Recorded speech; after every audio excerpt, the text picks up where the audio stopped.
నమస్కారం, పాడి పంటలు ఛానల్కి స్వాగతం. ఈరోజు అభ్యుదయ రైతుల పరిచయ కార్యక్రమానికి అనంతపురం జిల్లా కంబదూరు మండలం కురాకులపల్లి గ్రామానికి చెందిన శ్రీ భాష్యం జయప్రకాష్ గారు మన పాడి పంటలు ఛానల్కి రావడం జరిగింది. వీరు గత 20 సంవత్సరాలుగా బత్తాయి పంటను సాగు చేస్తూ మేలైన యాజమాన్య పద్ధతులు పాటిస్తూ తోట రైతులకు ఆదర్శంగా నిలుస్తూ ఉన్నారు. ఇప్పుడు బత్తాయి పంటలో వీరు పాటిస్తున్న యాజమాన్య పద్ధతుల గురించి మన పాడి పంటలు ఛానల్ ద్వారా వివరిస్తారు. ముందుగా పాడి పంటలు ఛానల్ మరియు స్టూడియో నుండి నమస్కారాలండి. నమస్కారం మేడం. బత్తాయి మీరు ఏ రకం సాగు చేస్తున్నారండి? అదేవిధంగా ఎంత విస్తీర్ణంలో సాగు చేస్తున్నారు? మేము 12 ఎకరాల్లో విస్తీర్ణం చేస్తున్నాం మేడం. రంగుపూరి రకం మొక్కలు పెట్టినాము. అది 20 సంవత్సరాలు అయింది పెట్టి. మీ నీటి సదుపాయం ఏంటండి? అదేవిధంగా బత్తాయిలో మేలైన దిగుబడులు పొందడానికి ఎటువంటి నీటి యాజమాన్యం అనేది పాటిస్తూ ఉన్నారు?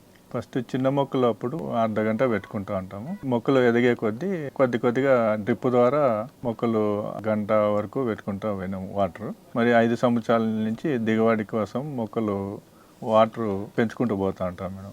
అప్పుడు దాన్ని క్రాప్ పోయే ముందు కత్తిరింపులు చేసుకొని దానికి పౌడర్ మిక్సర్ కొట్టుకొని వాటర్ ఫస్ట్ 3 రోజులు 6 గంటలు పెట్టాం మేడం. అంటే రోజు 6 గంటలు. 3 రోజుల తర్వాత 4 రోజులు గ్యాప్ ఇచ్చేసి గంట నుంచి రోజు పెంచుకుంటా 2 గంటల వరకు పోతున్నాం మేము. ఆ తర్వాత చిగురు వచ్చేసి పూతలు కూడా స్టార్ట్ అవుతూ ఉంటాయి. అప్పుడు కొద్దిగా తగ్గించుకుంటూ పోతాం మేడం. గంట నుంచి 2 గంటల వరకు వేస్తాం వాటర్ డే బై డే. నీటి సదుపాయం మాకు బోర్ మేడం. కెనాల్స్ ఏమి లేవు. బోర్ ద్వారా వాటర్ పెట్టుకుంటాం డ్రిప్ ఇరిగేషన్ ద్వారా.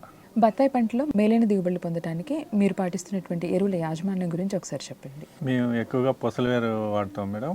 మరి సాళ్ళ మధ్యలో పచ్చరటి ఎరువులని ఉలవ కానీ జనుము, పిల్ల పెసర, ఈ అలసంద ఇలాంటి పచ్చరటి ఎరువులు వేసుకొని అది పెంచుకొని ఒక పూత దశలోకి వస్తేనే దాన్ని రోటివేటర్ చేసేసి అలా చేయడం వల్ల మొక్కకు సత్తువ అవుతుంది. ప్లస్ ఎరువు మనం వర్మీస్ బాగా ఇదవుతాయి మేడం. దాని ద్వారా వేరే వ్యవస్థ కూడా బాగా డెవలప్ అవుతుంది మొక్కకి.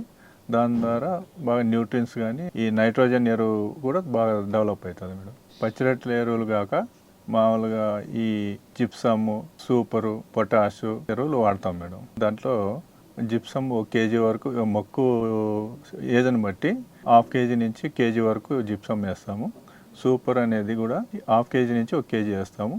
పొటాష్ 250 గ్రాముల నుంచి 300 గ్రాముల వరకు వాడతాము. అలాగనే న్యూట్రియన్స్ జింకు, మెగ్నీషియం, ఫెరస్ ఇవి మొక్కకి 200 గ్రాముల నుంచి 300 గ్రాముల వరకు వాడతాం మేడం. మొక్కకి బోరాన్ వచ్చేసి 100 గ్రాములు వాడతాం మొక్క ఏజర్ బట్టి. అదే డ్రిప్ ఇరిగేషన్ ద్వారా అయితే జింకు, మెగ్నీషియము, బోరాను ఇవి 2.5 కేజీల నుంచి 3 కేజీలు ఎకరాకు వాడతాము. బోరాన్ అయితే 1 కేజీ వాడతాం మేడం. బత్తాయి పంటలో మేలైన దిగుబడులు పొందడానికి పాటించవలసిన నీటి యాజమాన్యం గురించి, ఎరువుల యాజమాన్యం గురించి పాడి పంటలు ఛానల్ ద్వారా రైతు సోదరులకు చాలా చక్కగా వివరించారండి. ధన్యవాదాలు.